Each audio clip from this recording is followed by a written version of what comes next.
Mes amis, aujourd'hui nous allons parler d'une seule chose et d'une seule chose uniquement. Il s'agit d'un événement. Il s'agit d'une attaque contre le port russe de Novorossiysk. L'un des plus grands ports d'exportation pour la flotte russe de la mer Noire ou la flotte civile d'exportation. Des céréaliers, des pétroliers. De plus, une grande partie de leurs navires de guerre de la flotte de la mer Noire y sont stationnés. C'était une attaque importante. Nous avons beaucoup de séquences à ce sujet. Nous avons beaucoup de Russes qui se plaignent et nous avons beaucoup de cibles touchées confirmées. Passons tout en revue, une par une. Tout d'abord, nous savons tous où se trouve Novorossiysk. Regardez. C'est une zone très naturelle pour y aménager un port. Elle se trouve sur la côte sud de la Russie, au bord de la mer Noire. Vous pouvez voir que c'est très proche de la Crimée, et en utilisant simplement Google Maps, qui est accessible à tous, on peut zoomer et voir les installations du port, notamment des céréaliers. Dans ce cas, il devrait s'agir de pétroliers. Corrigez-moi si je me trompe. Je pense qu'il possède également une capacité d'exportation de GNL et qu'il abrite des navires de guerre, que vous pouvez voir sur Google Maps juste ici. Vous n'avez pas besoin d'images satellites militaires, car vous pouvez simplement utiliser Google Maps. Bien sûr, ces navires que vous voyez ici ne sont plus dans le port. Mais d'autres l'étaient, et ils ont été attaqués. Plus précisément, 4 navires. Cette image satellite n'est pas beaucoup plus récente, elle date en fait d'hier. On peut voir les dégâts ici. Les dégâts d'ailleurs ne sont pas très faciles à repérer sur cette image satellite, mais nous allons faire une analyse détaillée de ces traces de brûlure. 4 navires ont été endommagés au total. 3 de ces 4 navires endommagés étaient des navires porteurs de missiles de croisière, des navires porteurs de missiles calibre, qui sont tirés périodiquement sur les villes du sud de l'Ukraine et qui tuent des enfants et des civils. C'est donc sans aucun doute une cible très très légitime pour les Ukrainiens, car cela élimine la capacité de lancement de missiles de croisière de ces navires. Quels navires exactement ? Eh bien, les frégates de la classe Amiral Grigorievitch, Amiral Makarov et Amiral Essen. Ensuite, une corvette de classe Bouyan M et le Vasil Biko. Ces navires ont été frappés. La plupart des chaînes pro-ukrainiennes affirment que 4 navires ont été détruits ou endommagés, mais malheureusement la vérité est un peu plus compliquée. Ces navires n'ont pas été détruits. En réalité, ils n'ont même pas tous été endommagés. Certains d'entre eux ont été légèrement endommagés. Certaines armes spécifiques ont été détruites. Nous allons faire une analyse détaillée pour rétablir la vérité. Mais ces affirmations simplistes de navires détruits, ne les prenez pas au sérieux. Voici ce qui s'est réellement passé. Tout d'abord, les patrouilleurs PR 22160, 2 impacts sont visibles. Premièrement, le canon principal AK-176MA est détruit. Il y a un deuxième impact sur le toit du hangar.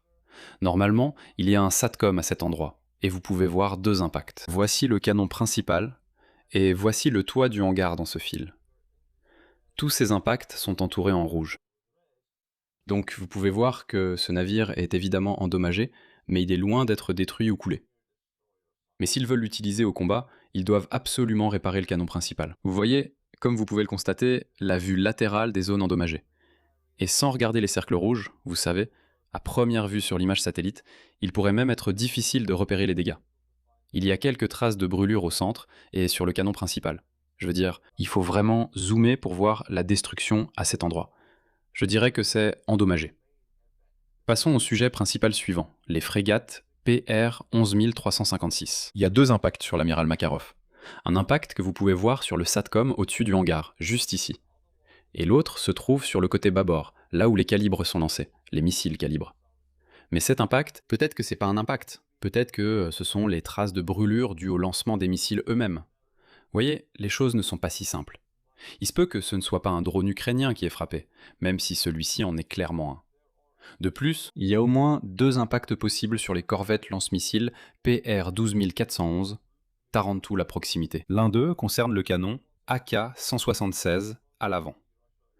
Vous pouvez voir que la marine russe adore placer ses canons à l'avant, même si en réalité, nous n'avons jamais vu ces canons faire quoi que ce soit. Et les 2 AK-630C à l'arrière. Ce sont des canons que nous aimons tous. Lorsqu'ils sont sur des navires américains, ils fonctionnent vraiment et produisent le fameux PRT. C'est magnifique. Ces canons ont les mêmes capacités sur le papier et dans les vidéos, mais nous ne les avons jamais vraiment vus abattre ou détruire quoi que ce soit. Ils ont juste l'air impressionnants et imposants. L'Ukraine n'a pas affirmé que des tarentules avaient été touchées cette fois-ci, donc ces impacts pourraient provenir de frappes précédentes. On voit également clairement un impact sur l'ancienne frégate PR 1135M Krivak. Ceci est l'impact direct sur le tunnel d'échappement. Voici le tunnel d'échappement vu de côté. Ici, c'est vu d'en haut. Et là, c'est plus facile à identifier. Les traces de brûlure sont très noires à un endroit où il n'y a pas de lance-missile, donc il doit s'agir d'un drone ukrainien. Enfin, PR 21631, classe Bouyan MS. Il y a très probablement un impact à l'avant de l'un des navires. Il semble également que quelque chose se soit produit au-dessus de sa passerelle et près des mâts radars, juste ici. Et il y a des traces de brûlure à l'arrière. Mais comme vous pouvez le voir, cela s'est produit après que les drones ont frappé. Il y a des traces de brûlure, donc rien n'est vraiment complètement détruit. Je suppose que les éclats et les fragments ont certainement endommagé certains équipements, mais ces navires pourront probablement être réparés. Mais cela prendra beaucoup de temps pour les Russes. Donc, il s'agissait des 4, plus peut-être 2 navires de guerre touchés et endommagés. Mais l'attaque principale, en réalité, visait les silos à grains et la capacité russe d'exporter des céréales. Parce que ce port de Novorossiysk est responsable de plus de 90% des exportations de céréales russes via la mer Noire. L'Ukraine l'a complètement mis hors service. Novorossiysk est désormais le port d'attache de la flotte russe de la mer Noire, un peu depuis que Sébastopol n'est plus ce port d'attache. Bien sûr, ils vont défendre Novorossiysk parce que c'est aussi un énorme centre d'exportation de céréales pour les Russes. Ils vont le défendre avec des équipes mobiles de défense aérienne. Elles ont généralement des armes légères pour abattre les drones. Cette attaque a eu lieu de nuit, donc le résultat, c'est ce carnage. Regardez ça. C'est fou. Chaque fois qu'on voit une balle traçante, entre ces traçantes, il y a 3, 4, peut-être 5 balles qu'on ne voit pas. Chaque 4e ou 5e balle est une traçante. Donc vous pouvez faire le calcul, ou peut-être pas, la réponse est la même. C'est un nombre incalculable. Il y a tellement de balles ici. C'est une zone urbanisée. Ces balles montent et elles doivent redescendre. Vous pouvez deviner qu'elles endommagent beaucoup d'infrastructures civiles, voitures, fenêtres, magasins, immeubles résidentiels, et c'est le cas. C'est une façon insensée d'essayer d'abattre un drone. D'ailleurs, ce drone précis ici a été abattu, comme vous pouvez le voir. Ils ont abattu un drone en tirant, d'après ce que je vois, avec 15, peut-être 20 mitrailleuses en l'air, au-dessus de Novaya 6. Toutes ces balles sont retombées ensuite. Ce n'est pas juste une supposition, elles sont vraiment retombées. Ce n'est qu'un exemple parmi d'autres. Et nous avons probablement des centaines de ces impacts de balles, voire des milliers, à travers la ville, dans les fenêtres, dans les appartements. Dans ce cas précis, je suppose que cela a peut-être détruit le moteur de cette voiture. Et d'ailleurs, les Russes affirment que lors de l'attaque sur Novorossiysk, certains drones ukrainiens étaient équipés de mitrailleuses lourdes qui tiraient de façon indiscriminée sur la ville. Donc ce qu'ils supposent, c'est que les drones ukrainiens volent pour frapper, vous savez, les silos à grains du port de Novorossiysk, et qu'ils ont des mitrailleuses pointées vers le bas, tirant sur tout ce qu'ils survolent. Et c'est ainsi que cette voiture a été endommagée. Les Ukrainiens l'ont fait. Non, ce n'est pas le cas. Voilà ce qui l'a causé. C'est un tir indiscriminé depuis le ciel. Nous avons vu ce genre d'image pendant la Seconde Guerre mondiale, au-dessus de grandes villes, où les bombardiers faisaient des raids. Des centaines de bombardiers dans les airs. Cela justifiait en quelque sorte ce feu insensé. Mais là, ce ne sont que quelques drones. Je suppose que ce tir a causé plus de dégâts à la ville que ce qu'un seul drone, détruit ici, aurait pu faire. Pour vous donner un exemple, nous n'avons pas d'image spécifique de cette attaque de Novorossiysk, mais à Yaroslavl, chez Wildberries, le 8 août, ça s'est produit. Je me souviens d'avoir regardé ces images et d'avoir vu le moment précis où cette mitrailleuse lourde tirait vers les drones. Vous savez, elle n'a pas touché les drones, mais elle a touché autre chose. Voici le parking de Wildberries à Yaroslavl. Regardons la vidéo en entier. C'est ici qu'elle a tiré en l'air pour abattre les drones. Les drones essayaient de viser Wildberries.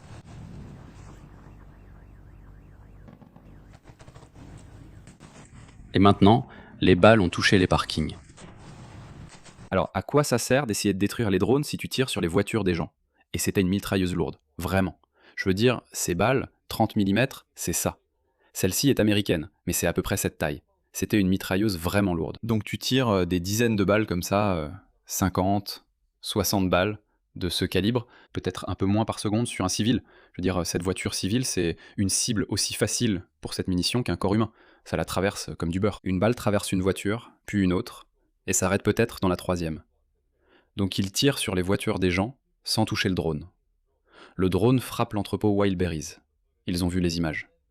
Et puis il y a 10 voitures ici qui sont endommagées. Certaines ont pris feu plus tard. Donc c'est des dégâts doublés. Des dégâts en double, causés par les Russes eux-mêmes. D'ailleurs, malgré tous ces tirs de défense aérienne, certains drones atteignent quand même leur cible. Voici le port de Novorossiysk, et le moment de l'explosion. Boum, juste ici. Ils ont bien atteint leur cible. Pas un, pas deux, mais des dizaines d'entre eux. Parce qu'on va regarder des images d'eux dans un instant. Avant cela, je veux vous montrer un drone qui a réellement été abattu. Voilà ce que font réellement les débris d'un drone. Vous avez vu l'explosion. Les lasers façon Star Wars montent vers le ciel. Il y a une explosion. Et ce drone tombe quelque part. Eh bien, il est tombé ici. Et c'est pas une zone portuaire. C'est juste, je sais pas, la cour arrière d'un immeuble résidentiel. Mais 4 voitures ont été endommagées. En fait, elles ont été plutôt détruites. Toute cette zone. Cette maison est brûlée. Et voilà ce qu'un seul débris de drone peut faire. Alors, et maintenant, ajoutez à cela des dizaines de milliers de balles qui ont pu toucher des bâtiments, des voitures et tout le reste. Donc ces dégâts sont en quelque sorte indescriptibles.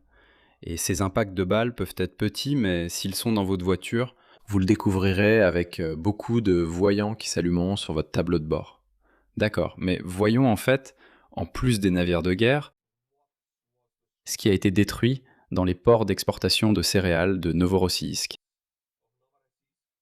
Et gardez à l'esprit ces silos à grains juste ici. Si vous en touchez un, vous enlevez un peu le couvercle ou vous faites un trou dedans. Regardez combien il y en a. Comptez les impacts. 1, 2, 3, 4, 5. Ça fait 5. 6. Aussi 7e. 8. C'est bien. 9e. 10e. Donc sur les 12 silos à grains qu'il y avait, ou 13 peut-être, 10 d'entre eux avaient des trous. C'est pas le travail d'un seul drone. C'est le travail de 10 drones qui ont frappé ce point précis avec une extrême précision sous un feu antiaérien incroyablement intense. Cela montre à quel point cette attaque a été bien menée. À quel point c'était précis pour détruire exactement ce qu'il fallait détruire. Puisque cette attaque a duré environ 7 heures pendant la nuit, on a tout un tas de Russes qui pleurent parce qu'ils n'aiment pas la guerre. Si les Russes deviennent anti-guerre, vous savez, vous avez fait passer votre message. Ils aiment vraiment la violence, et ils aiment vraiment faire la guerre à leurs pays voisins. Et, vous savez, s'imposer à tout le monde, à tous les peuples. Donc s'ils demandent, s'il vous plaît, arrêtez, vous savez, vous êtes sur la bonne voie. Vous savez, vous avez fait quelque chose de bien. Prenons cette femme en particulier, par exemple. Je pense qu'une nuit comme celle-ci, ce soir à Novorossiysk, est juste dans notre région en général. Il n'y a jamais eu une nuit comme celle-là. C'était terrifiant. Des gens sont morts. Tant de bâtiments ont brûlé, c'est juste horrible. Avant cela, d'une certaine manière, je ne sais pas, je prenais les choses un peu plus calmement. En 2022, lors de l'invasion à grande échelle de l'Ukraine par la Russie, les habitants de Novorossiysk sont sortis dans les rues avec des drapeaux russes, des drapeaux de Poutine. Ils ont simplement défilé joyeusement, montrant leur soutien à cette invasion. Cela leur faisait plaisir. Donc, être citoyen d'un empire, l'avantage, c'est que lorsque l'empire envahit quelqu'un, ou s'agrandit, en tant que citoyen, tu te sens bien. C'est aussi ta victoire. Alors ils sont sortis dans les rues et ont célébré. Tout le monde était tellement heureux. Tout le monde trinquait aux forces armées russes dans les bars, ensemble. Cela a uni ce pays. Maintenant, 4 ans plus tard, cette femme ne peut plus le supporter aussi calmement, elle ne peut plus se sentir aussi heureuse en tant que citoyenne d'un empire. Désormais, en plus de porter ses sentiments heureux liés à cette invasion et de se sentir bien, en élargissant, vous savez, son esprit et sa mentalité impériale, maintenant, cela se contracte, parce que l'Ukraine riposte, en les attaquant là où ça fait mal, chez eux. Donc elle découvre l'autre facette d'être citoyenne de l'Empire, en ressentant aussi ses douleurs. Quand la Russie est attaquée, elle le ressent aussi. Eh bien, dans ce cas, elle le ressent littéralement, parce qu'elle n'a pas pu dormir. Mais c'est comme ça. On ne peut pas avoir le blanc sans le noir. Donc tu as eu le beau rôle en 22. Tu étais heureux, tu célébrais pendant que le génocide avait lieu à Boutcha. Maintenant, c'est le retour de bâton. Le karma est arrivé 4 ans plus tard. Je suis content que ce soit arrivé. C'est comme ça qu'on apprend. C'est comme ça que cette femme apprend. Cette fois, c'était juste, littéralement de 22 h à 6 h du matin. C'était des tirs ininterrompus. Combien de jours les Russes sont-ils restés à Boutcha? Je crois que c'était plus d'un mois et demi, voire 2. Corrige-moi si je me trompe. Et ils aimaient tuer des civils tous les jours pendant qu'ils étaient là. Ils aimaient les laisser dans les rues. On pouvait les voir sur les images satellites. Certains d'entre eux sont restés allongés dans ces rues pendant 1 mois. J'ai visité Boutcha. J'ai vu l'histoire du chien dont le propriétaire, à vélo, a été abattu dans la rue pour s'amuser, d'ailleurs, par 2 jeunes soldats russes qui semblaient s'entraîner au tir ou quelque chose comme ça sur des civils. Ils ont simplement tiré sur l'homme à vélo. Il est tombé là où il est tombé, le vélo était là, et le chien qui était avec lui est resté auprès de son corps si longtemps que le chien aurait presque pu mourir de faim lui-même. Il est simplement resté avec lui, jour, nuit, jour, nuit, jour, nuit. Et lorsque les Ukrainiens ont libéré l'endroit, ils ont trouvé le chien là. Et il y a des dizaines d'histoires comme celle-ci. Juste pour équilibrer un peu cette leçon que cette femme russe est en train d'apprendre en ce moment, juste pour équilibrer cela un peu avec les histoires des crimes que les Russes ont commis en Ukraine. Donc c'est le karma qui revient comme un boomerang. Ça a pris 4 ans, mais c'est là maintenant et ça ne va faire qu'empirer. C'est vraiment effrayant. D'habitude, personne n'est vraiment blessé ou quoi que ce soit, tu vois. Mais là, honnêtement, tu ferais mieux de rester chez toi. Je parle des voyages, parce que Novorossiysk, la côte sud de la mer Noire en Russie, et la Crimée pour les Russes, la Crimée occupée, c'est toujours cette destination de vacances incontournable en été. Des millions de Russes y vont. Voilà donc son message. S'il vous plaît, n'y allez pas, parce que c'est dangereux. Vous ne devriez pas du tout faire ça cette année. Et tout le monde sait parfaitement ce qui se passe ici en général, dans cette région. Vous lisez les discussions et les gens écrivent. On vient en vacances. Mince, maintenant il faut qu'on achète des billets de retour. Mais vous êtes fous ou quoi? Pourquoi voyagez-vous au juste? Oui, je vois ça plutôt, vous savez, si vous devez forcer un enfant à se laver les dents, ou à faire des choses dont il a besoin. Évidemment, il faut se brosser les dents, se coucher à la bonne heure et bien manger. Très souvent, ils pleurent. Ils n'aiment pas ça, mais vous devez les discipliner. Vous devez leur apprendre cette façon saine de vivre et de comprendre le monde. Il faut se brosser les dents, prendre soin de soi. Cette femme russe voit aussi les choses de la même manière. Elle pleure parce que la leçon est douloureuse. Nous avons envahi notre voisin et nous avons tabassé ces gens. Et maintenant, ils ripostent. Ils se lèvent et se battent pour leur survie. Et ça fait mal. C'est une bonne leçon à retenir. C'est une leçon très douloureuse qu'ils reçoivent pour les générations à venir. C'est un combat générationnel. Cela ne se terminera pas dans 5 ou 10 ans. Les générations vont haïr les Russes. Et c'est la leçon qu'ils en tirent. C'est la leçon que cette femme en tire. C'est la déimpérialisation. Tu pleures parce que ton empire s'effondre. Tu échoues. Tout le pays échoue militairement. La Russie, je veux dire. Donc c'est une bonne leçon. C'est une leçon douloureuse, mais je veux être là pour ça. Je veux en être témoin. C'est doux amer. Au fait, en parlant de la façon dont différentes personnes réagissent à tout ça, je vous présente le principal propagandiste de la Russie, Solovyov, dans son émission du soir après l'attaque contre Novorossiysk. Je ne vous montre plus vraiment Solovyov parce qu'il radote et il est très répétitif, toujours rempli de haine et en train de crier. Mais vous savez, c'est le bon moment pour vous montrer ce qu'il ressent. Il est temps de devenir qui nous sommes vraiment. Vous savez, en réponse au fait qu'ils ont attaqué notre port, devenons qui nous sommes. Peu importe à quel point nous essayons d'être bien élevés, ces gens nous détesteront quand même. Ils convoitent notre terre et notre richesse et rêvent que nous n'ayons jamais existé dans l'histoire humaine. C'est presque beau à quel point ils font cette propagande de façon chirurgicale.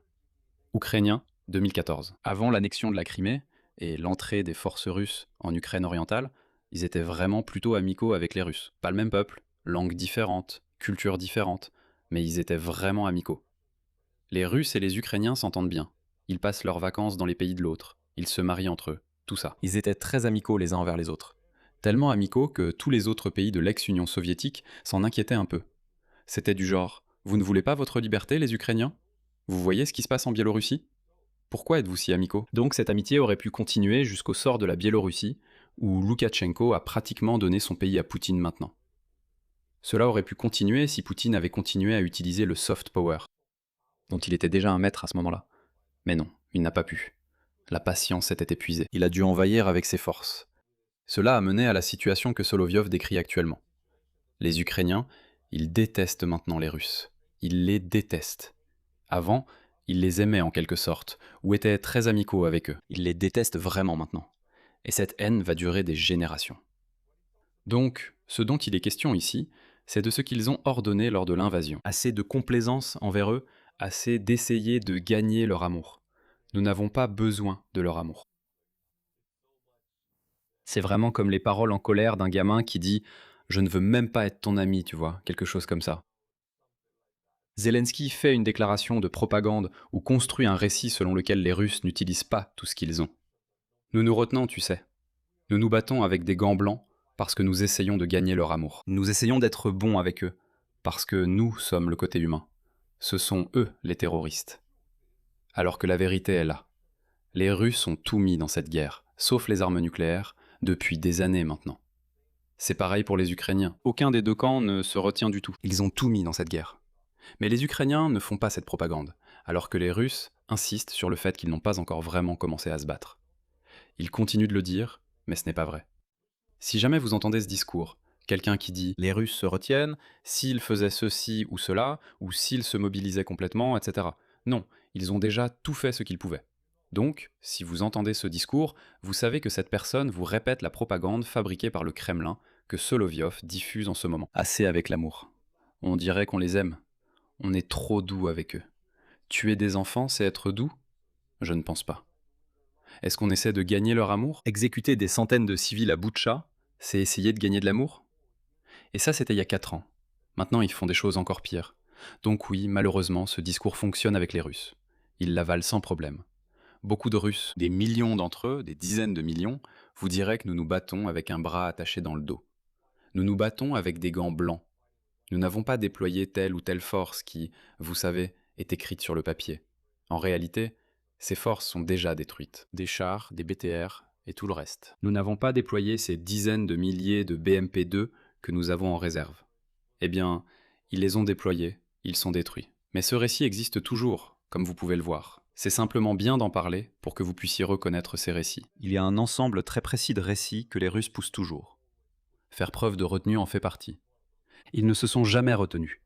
Nous avons besoin qu'ils soient terrifiés par nous. Nous devons montrer un tel niveau de brutalité que quiconque pense même à nuire à notre pays, à nos dirigeants, à notre peuple, en paiera le prix. Ils ont fait tout ce qu'ils pouvaient. Tous les types de crimes de guerre qui existent, ils l'ont fait. Il n'y a plus aucun moyen pour les Russes d'escalader cette guerre, sauf avec les armes nucléaires. Et d'ailleurs, c'est ce que Zelensky réclame parfois, l'utilisation d'armes nucléaires. C'est son rôle de pousser les Russes à vouloir détruire et à détester absolument les Ukrainiens. Alors qu'en réalité, un Russe n'aurait aucune raison de détester les Ukrainiens. Bien au contraire, en fait. Les liens entre les populations des deux pays étaient si étroits que personne ne croyait qu'une telle attaque pourrait arriver en 2022. Moi, je l'ai cru. Mais les Russes et les Ukrainiens eux-mêmes n'y croyaient pas. Il doit y avoir une compréhension claire que nous allons le détruire, lui, sa famille, son peuple et sa terre, en parlant de l'Ukrainien moyen. Vous savez, il y a une conviction ferme, une certitude, les Estoniens le savent, les Ukrainiens le savent, que si les Russes pouvaient, ils le feraient. Mais ils ne le peuvent pas, ils n'en sont tout simplement pas capables.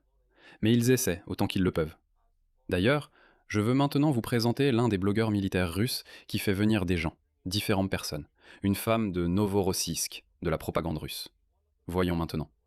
L'un des blogueurs militaires russes les plus populaires, le 13e, combine cette attaque contre Novorossiysk avec les exportations de céréales russes et la logistique maritime russe sur la mer d'Azov et la mer Noire. Voyons voir. Je vais vous lire son texte parce que je pense qu'il est plutôt bon et pertinent. Et toujours ce genre de demi-vérité ou de prise de conscience venant des Russes. J'adore toujours ces moments-là. Ce que les Ukrainiens ont fait à notre logistique en mer d'Azov et en mer Noire n'est rien de moins qu'une catastrophe. Dans leur opération visant à isoler la Crimée du continent, la destruction de la logistique maritime n'est qu'une étape. Je suis sûr qu'il y en aura d'autres. La rapidité avec laquelle les sbires de Magyar ont accompli tout cela est vraiment effrayante. Prenons simplement les faits. Le 6 juillet, les 2 premiers navires ont été touchés en mer d'Azov. Le lendemain, 12 navires avaient déjà été touchés. Et je me souviens d'avoir couvert tout cela. Vous avez vu la compilation des frappes, encore et encore. Et le chiffre en haut à gauche de l'écran ne cessait de changer. Il frappait un navire chaque heure, tout au long de la nuit. Le 10 juillet, la Russie ferme le canal Azov-Don à la navigation. Au 14 juillet, le nombre de navires endommagés dépassait 100. Le 15 juillet, Les attaques commencent en mer Noire. 3 jours plus tard, le nombre total de navires endommagés atteint 172. Un jour après, des pétroliers sont en flammes. Au GAL 10 août, le nombre total de navires endommagés par les attaques ukrainiennes en mer d'Azov et en mer Noire avait dépassé 200. La logistique a subi un sérieux revers. Auparavant, environ un quart du grain russe transitait vers la mer d'Azov. Désormais, le prix du blé n'est plus déterminé par la récolte, mais par la question suivante. Le prochain navire atteindra-t-il le port? Déchargera-t-il? Puis reviendra-t-il? Les tarifs d'assurance et de fret ont explosé. Certains propriétaires ont désormais peur d'entrer. Heureusement, la Russie a commencé à frapper les ports d'Odessa, ils font cela depuis le début de la guerre. Il y a eu 1 an de cet accord sur les céréales, ces accords sur les céréales, ils se sont effondrés. Donc pendant 3 ans sur 4, la Russie a frappé ou ils ont soutenu. Cela aurait dû être fait en 2022, eh bien cela a été fait en 2022, pas en organisant des accords sur les céréales. Les Ukrainiens ont méthodiquement lancé une terreur par drone sur terre et en mer. La Crimée est essentiellement en train de devenir une valise sans poignée. Maintenant, cette phrase dit tout. Une valise sans poignée est quelque chose de très difficile à porter. C'est étrange, tu sais, c'est comme une boîte sans poignée. Donc, les Ukrainiens ne peuvent pas envahir la Crimée, la prendre et la libérer. Ils ne peuvent pas déployer des troupes au sol à grande échelle. Ce n'est tout simplement pas possible. Ils n'ont pas ces capacités. Ils n'ont pas la flotte nécessaire pour cela. Ils n'ont pas la main-d'œuvre nécessaire, ni les équipements. Ce n'est pas faisable. C'est la réalité. Ce qui peut être fait, c'est rendre l'occupation de la péninsule de Crimée extrêmement coûteuse pour les Russes, car occuper signifie qu'il faut la défendre. Il faut y installer des systèmes de défense aérienne, il faut y envoyer régulièrement des troupes au sol, il faut assurer un approvisionnement logistique constant. Si les Ukrainiens détruisent les systèmes de défense aérienne, ils détruisent les réseaux logistiques, les navires, les ponts, les camions, ce qu'ils font déjà maintenant. Il devient très difficile de ravitailler les forces. Donc, vous occupez cette péninsule, mais cela devient tellement coûteux parce que vous perdez toutes ces flottes, ces camions et ces systèmes de défense aérienne. Cela prive la Russie de ses ressources. Voilà ce que font les Ukrainiens. Ils transforment la Crimée en une valise sans poignée. Un objet très lourd à porter.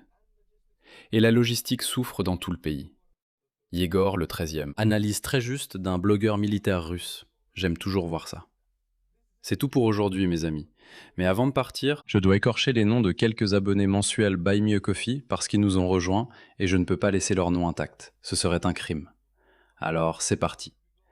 Clifton Pasvel. Merci de nous avoir rejoints, Clifton Pasvel. Nous avons aussi Stéphane, un prénom assez courant en Estonie. De la même façon qu'en anglais, je pense. Merci. Et enfin, écrit en cyrillique, Erin Bourré. Merci de nous avoir rejoints, Erin Bourré. Si vous aimez ma chaîne, rejoignez-nous et prenez un abonnement mensuel sur Buy Me a Coffee. Cela aide vraiment la chaîne. En attendant mes prochaines vidéos, chaque lundi, mercredi et vendredi, assurez-vous de vous abonner à la chaîne. Revenez bien et au revoir.